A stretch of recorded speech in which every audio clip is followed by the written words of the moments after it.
প্রকৃতি ও জীবন ফাউন্ডেশন টিমের তৎপরতায় দুর্ঘটনা থেকে রক্ষা পেল হাজারো প্রাণ। লাউয়াছড়া জাতীয় উদ্যানের রেল লাইনে হঠাৎ পড়ে যায় একটি গাছ। তখন এ পথ ধরেই আসছিল ঢাকা থেকে সিলেটগামী আন্তনগর পারাবত এক্সপ্রেস। পরিস্থিতির ভয়াবহতা অনুধাবন করে টিমকে দ্রুত পদক্ষেপ নেওয়ার নির্দেশ দেন প্রকৃতি বন্ধু মুকিত মজুমদার বাবু। আসে বন বিভাগের কর্মীরা। বড় দুর্ঘটনার হাত থেকে রক্ষা পায় হাজারো প্রাণ। বিস্তারিত মাহবুব মুর্শিদের রিপোর্টে।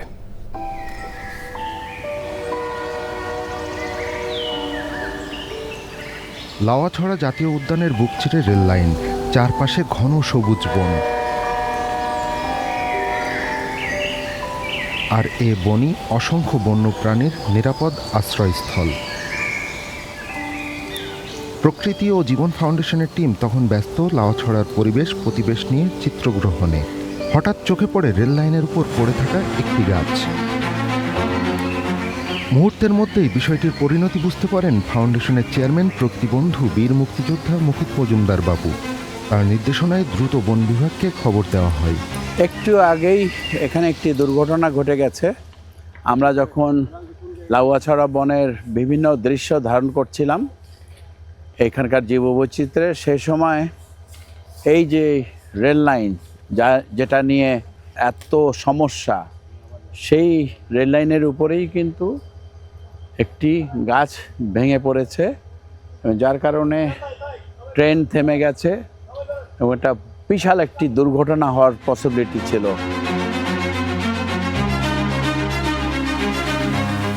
খবর পেয়ে দ্রুত ঘটনাস্থলে সংশ্লিষ্ট কর্মীরা। এর মধ্যেই ঢাকা থেকে সিলেটের পথে লাউয়াছড়ায় আন্তনগর ট্রেন পারাবত। লাল পতাকা তুলে ট্রেন থামান তারা। অল্পের জন্য এড়ানো যায় বড় ধরনের দুর্ঘটনা। গাছ কেটে সরিয়ে নিলে স্বাভাবিক হয় রেল চলাচল। পরে নিরাপদে গন্তব্যের উদ্দেশ্যে যাত্রা করে ট্রেনটি।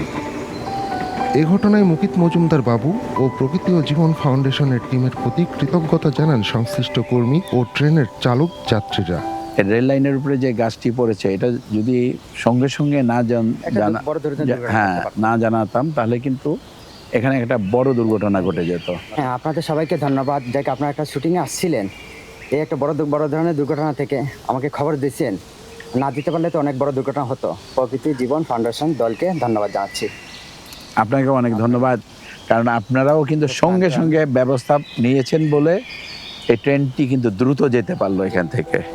লাউয়াছড়া জাতীয় উদ্যানের বুক চিরে চলে গেছে ঢাকা সিলেট রেল লাইন ও সড়ক পথ। বন্যপ্রাণী ও জীববৈচিত্র্য রক্ষায় দীর্ঘদিন ধরেই এই পথ দুটি উদ্যানের বাইরে সরিয়ে নেওয়ার দাবি করে আসছেন পরিবেশ বিশেষজ্ঞরা।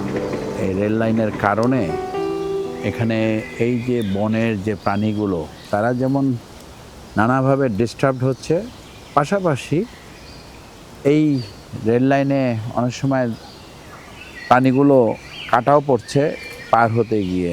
যেমন মানুষের যাতায়াতের জন্য বনের ভিতরে একটি সমস্যার সৃষ্টি করছে, আর সবচেয়ে বেশি এই প্রাণী, এই নানা ধরনের প্রাণী, তাদের জন্য কিন্তু একটা বিশাল সমস্যা এই রেল লাইন।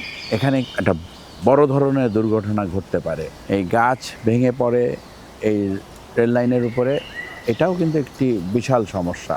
কোনো অবস্থাতেই কিন্তু এই লাউয়াছড়া বনের ভেতরে এই ধরনের রেল লাইন থাকা উচিত না, এবং বিকল্প পথে এই রেল লাইনকে সরিয়ে নিয়ে যাওয়া উচিত। 2023 সালের মে মাসে লাউয়াছড়ার রেল লাইনে গাছ পড়ে আন্তনগর উদয়ন এক্সপ্রেসের ইঞ্জিন সহ 3টি বগি লাইনচ্যুত হয়েছিল। মাহবুব মোর্শেদ, চ্যানেল আই।